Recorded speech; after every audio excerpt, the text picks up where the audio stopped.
Maharashtra state electricity workers federation pensioner असोसिएशनच्या वतीने दिनांक 17 मार्च 2024 रोजी कल्याण पश्चिम येथे राज्यव्यापी पदाधिकारी संमेलन आयोजित करण्यात आले होते।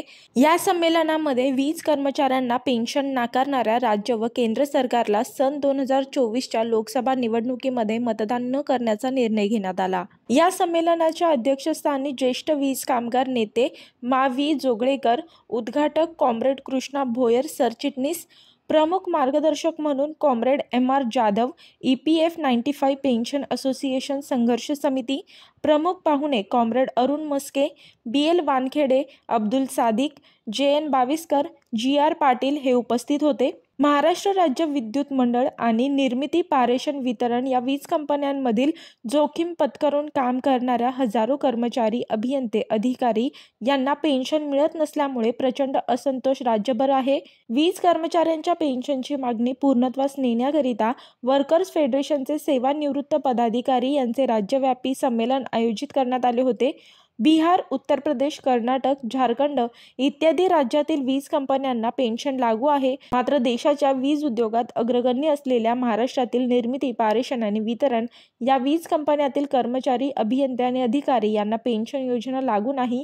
यामुळे वीज कंपन्यांमध्ये काम करणाऱ्या हजारो कामगारांमध्ये असंतोष निर्माण झाला आहे।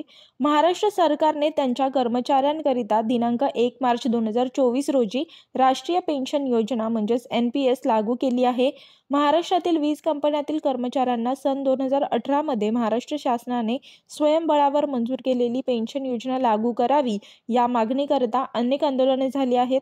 त्यानंतर सरकारने सौ अनुराधा भाटिया कमिटी नियुक्त केली होती। या कमिटीने अहवाल सरकारला दिला आहे। महाराष्ट्र शासनाने मंजूर केलेल्या पेन्शन योजनेची अंमलबजावणी महाराष्ट्र राज्य विद्युत मंडळ सूत्रधारी कंपनीने केली नसल्यामुळे प्रचंड असंतोष राज्यातील सेवानिवृत्त असलेल्या हजारो कामगारांमध्ये आहे। शासनाने मंजूर केलेल्या पेन्शन योजनेच्या अंमलबजावणीकरिता प्रखर लढा उभारण्याचा संकल्प वीज कामगार नेते मा.व्ही. जोगळेकर, एम.आर. जाधव, अरुण मस्के, विठ्ठल पाटील, कृष्णा तांबेकर, राणा कुंजिरे, संतोष चाचाने, किशोर जयकर, जगदीश रामटेके, दीपक टाकळे, मोहम्मद खाजा, शंकर कांबळे, B.A. बागवान, दिलीप धनगर यांनी आपल्या भाषणात व्यक्त केला। या संमेलनामध्ये काही ठराव देखील पास करण्यात आले। यामध्ये सन 2014 पूर्वी सेवानिवृत्त झालेल्या कर्मचाऱ्यांना EPF 95 पेन्शन योजनेमध्ये ऑप्शन फॉर्म भरून द्यावे। EPF 95 पेन्शन योजनेमध्ये कर्मचाऱ्यांकडून कॉन्ट्रीब्युशन न घेता त्यांना मिळणाऱ्या पेन्शनचे पैसे ॲडजस्ट करून पेन्शन सुरू करावी।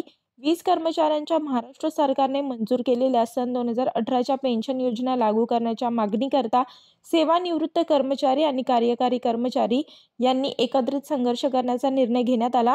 यासोबतच वीज कर्मचाऱ्यांना पेन्शन नाकारणाऱ्या राज्य व केंद्र सरकारला सन 2024च्या लोकसभा निवडणुकीमध्ये मतदान न करण्याचा देखील निर्णय जाहीर करण्यात आला। यासोबतच या संमेलनामध्ये नवीन कार्यकारिणी देखील जाहीर करण्यात आली।